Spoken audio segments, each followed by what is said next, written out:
Greetings, one and all. I am the Lich King.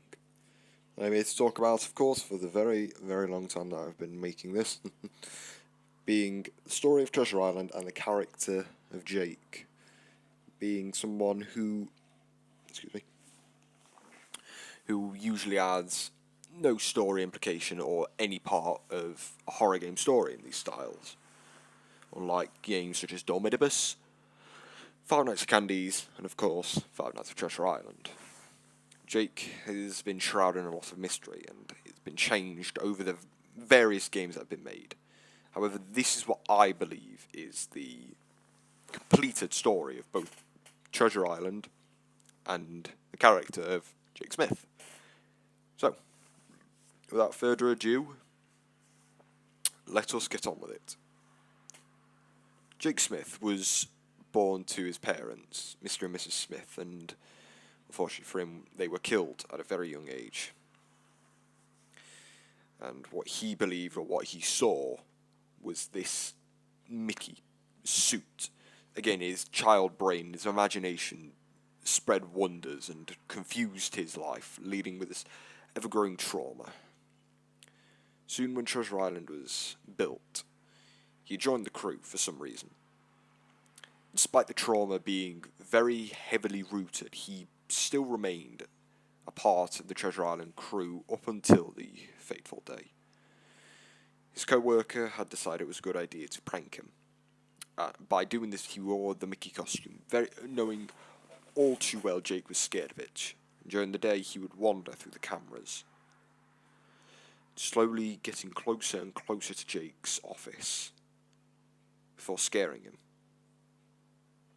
Jake had a massive panic attack and was filled with so much hatred and anger, feeling nobody anywhere respected him. And so he had decided to take his revenge. Instead of doing what most people would do and either complaining or getting back at them with a couple of little pranks, he decided to kill them. He took a meat cleaver from the meat freezer, not too far from his office, and waited for just in the right moment in the costume closet. When his co-worker, who had been scaring him, came out, he let him have it. He was butchered and absolutely battered beyond belief. He had his legs cut off, his mouth and jaw broken, his eyes stabbed out. This is what many people would consider the Face. An ugly, crawling demon that screams out in agony and groans in pain. I will show you the clip from Five Nights at Treasure Island Origins, so you can understand.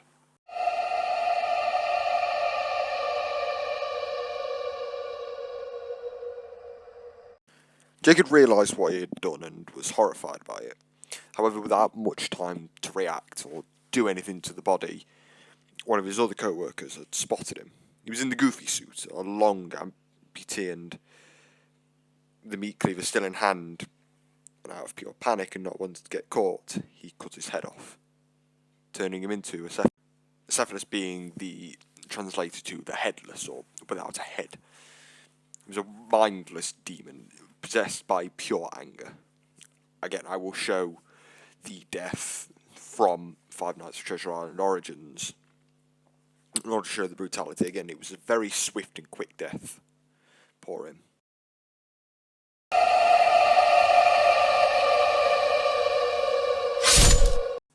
After doing this, he hides the skull of his friend, or well, his ex-co-worker, shall I say, underneath the Donald head that wasn't being used at the time. With nothing in it, he just hid it in there and hoped to God nobody found it. And apparently, as well, he had killed another one of his co-workers and also in another Mickey costume, assuming that this one was out and his friend was about to just interchange quick or deal with more kids. I don't believe, and apparently this is what became Suicide Mouse. This is not, in my opinion. Suicide Mouse is something completely different, which we will get onto eventually. I will show you again the clip.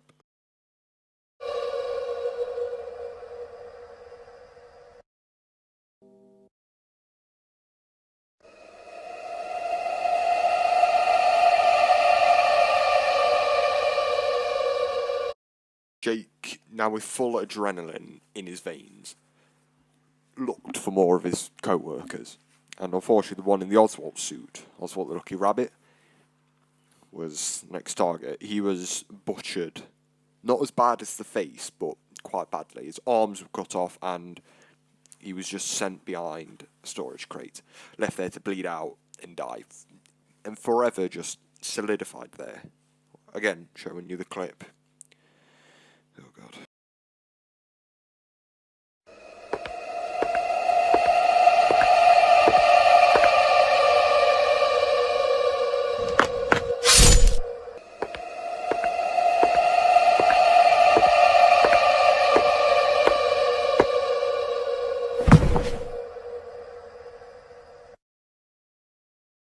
Jake had returned to the costume closet in order to just hide the bodies. Unfortunately for him, the person in the Minnie Mouse costume, was there, staring in absolute terror.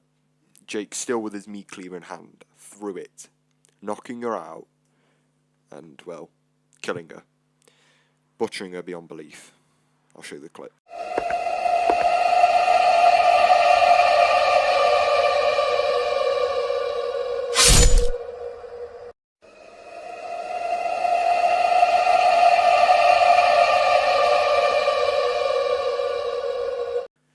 Jake had done it.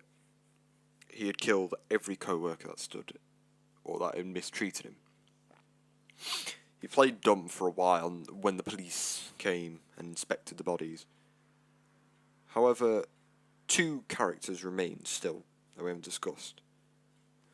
The League face, of course, being photo-negative Mickey, and the red figure of Undying. Photo-negative Mickey's appearance was odd, to say the least. He was meant to be a creature of punishment, something sent by God, essentially. Almost as a twisted demon of sorts, one that was meant to torture Jake forever, until he fled. Undying, on the other hand, was his fear, as this is what is culminated as his guilt, in a way.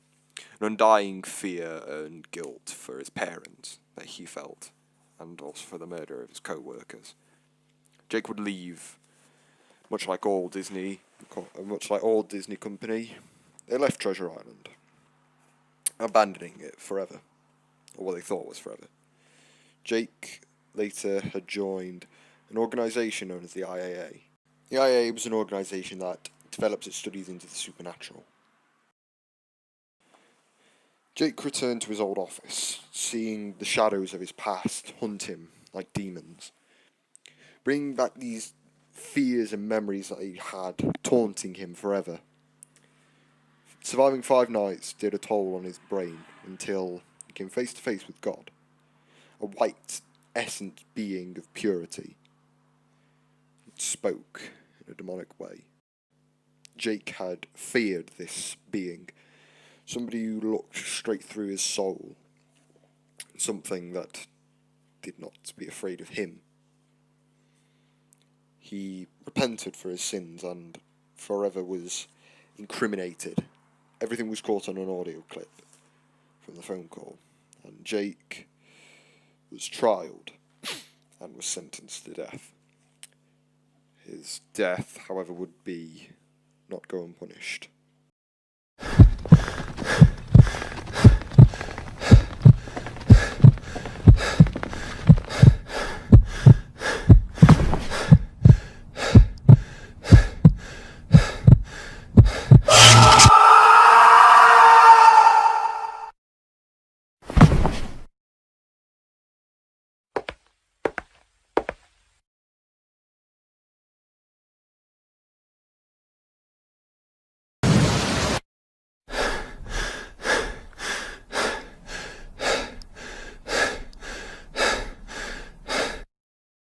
When Jake had awoken, he had seen this office, an office made in hell for him.